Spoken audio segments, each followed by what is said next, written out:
A paz, queridos. Graça e paz, mais uma vez estamos juntos no culto do almoço, né? E eu estou muito contente de estar com você, meu irmão, minha irmã. E hoje nós vamos estar meditando no livro de Ruth, no capítulo 1, no versículo 6. Esta é a palavra do texto base, né? Está escrito assim: então se levantou ela com suas noras e voltou dos campos de Moabe, porquanto na terra de Moabe ouviu que o Senhor tinha visitado o seu povo, dando-lhe pão, dependendo da versão, visitando com colheitas fartas, né? Então vamos lá, nesse contexto aqui do livro de Ruth, Noemi decide voltar para Belém. Belém chama-se Casa do Pão. Mas ela decide voltar depois de um cenário, né, real que ela estava vivendo, onde ainda na terra de Moabe ela tinha acabado de sofrer perdas familiares, no caso da morte do seu esposo Elimeleque e dos dois filhos, né, dela. Então ela se dá com duas noras, todas elas viúvas. E aí que é interessante a gente pensar que o texto vai dizer, então se levantou ela. Esse texto ele está falando de uma condição interna, de você saber ouvir a direção e a voz que te leva a sair do lugar ou da condição da perda, para que você venha estar indo ao lugar ou à condição interna de ser favorecida por Deus. Ou seja, o que elas viveram na terra de Moabe não reduziu elas a ponto de permanecerem no lugar da dor, no lugar da perda, do lugar de sonhos frustrados, porque a Bíblia vai dizer que esta família saiu de Belém porque estavam ali, era uma época de fome, então eles chegam em Moabe com sonhos e nem tudo aquilo que eles projetaram naquela terra de Moabe aconteceu. Mas havia uma boa notícia, e aí a gente decide, né? A gente decide se a gente vive da boa notícia ou da má notícia.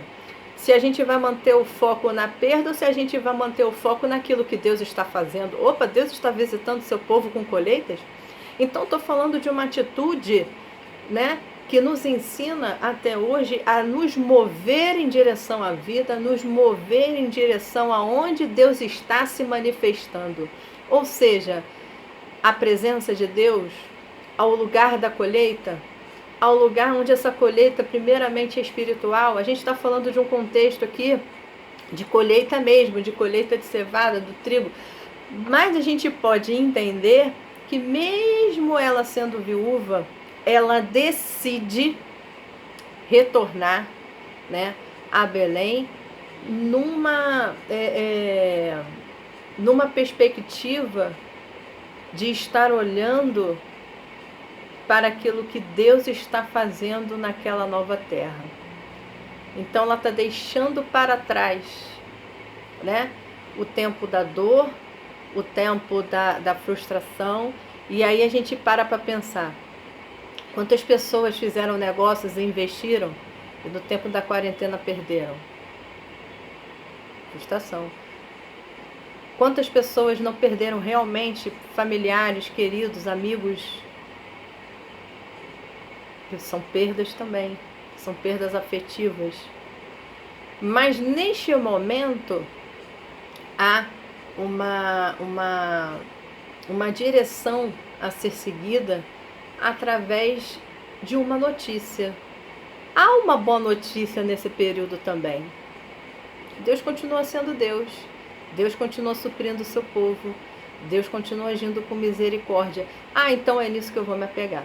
Então, quando a gente vê a Ruth, por exemplo, seguindo com Noemi, voltando para as terras de Belém, e ela vai dizer no segundo capítulo, não me enche que te deixe, né? Porque o meu povo é teu povo, o meu Deus é o teu Deus, onde você for eu irei também. Na verdade, a Ruth, ela está fazendo o seguinte, olha, não é porque meu marido morreu que eu vou abandonar Deus, não. Porque eu não estava seguindo a Yahvé de fachada, não. A minha fé continua em Yahvé. Então ela volta. Ela volta para viver nos costumes daqueles que tinham aliança com Deus. E ela não somente confirma a fé dela, mas ela decide, que a gente diz, né? O cristianismo, na vertical, na oriental, ela também vive para suprir as necessidades de uma viúva. Eu acho muito interessante que a palavra de Deus se renova. Justamente nesse tempo, os idosos não podem sair, né? E os mais novos vão no supermercado, vão comprar remédios, vão suprir as necessidades dos idosos, porque são considerados zonas de risco. Nesse momento, Ruth deixa Noemi em casa e ela vai correr atrás do sustento, da provisão, da comida. E nesse momento, onde você se inclina para ajudar o seu próximo, tem um dono da terra te olhando, te observando e te admirando, porque foi assim com Boaz em relação a Ruth. E aí ele vai dar ordens para proteger a Ruth. Olha, não vai para outros campos, fiquem aqui. Se você precisar beber água, toma água dos meus segadores, molha o teu pão aqui no bocado e come conosco. E olha, ainda leva isso aqui, ó, pegou um saco, ainda leva isso para sua sogra, Noemi. O que é isso, gente? Você que é enfermeiro, você que é médico, você que não pôde parar de trabalhar, creia que o Senhor da terra, que é o nosso Deus Todo-Poderoso, nosso resgatador, Jesus, que já fez isso na cruz por nós, Ele está de olho em você para te proteger, para te livrar, para te suprir. Isso é com todos nós. Talvez você não esteja trabalhando dentro do hospital, mas você está trabalhando dentro de casa. Deus continua te protegendo também no seu lar e a sua família. Então, na verdade, é justamente neste momento onde a nossa fé é provada. Mas, se você andar por fé, porque a Noemi escutou e ela creu. Então ali, Deus está decretando, eu creio, eu vou lá. Se você andar por fé, tem colheita para você.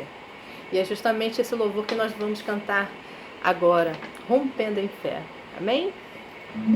Cada vez que a minha fé é provada, tu me dás a chance de crescer um pouco mais. Nas montanhas e vales, desertos e mares que atravessam me levam pra perto de ti. Minhas provações não são maiores que meu Deus e não vão me impedir de caminhar.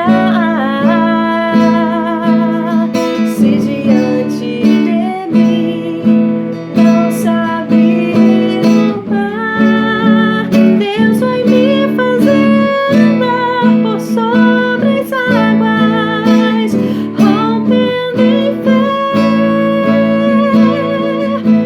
Minha vida se revestirá do teu poder, rompendo em fé. Com ousadia vou mover o sobrenatural. Vou lutar e vencer, vou plantar e colher. A cada dia vou viver, rompendo em fé.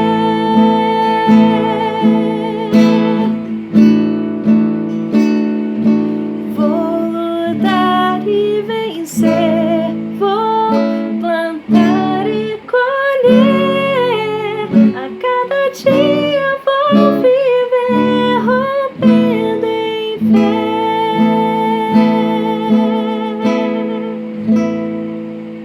Grande abraço a todos, a paz do Senhor.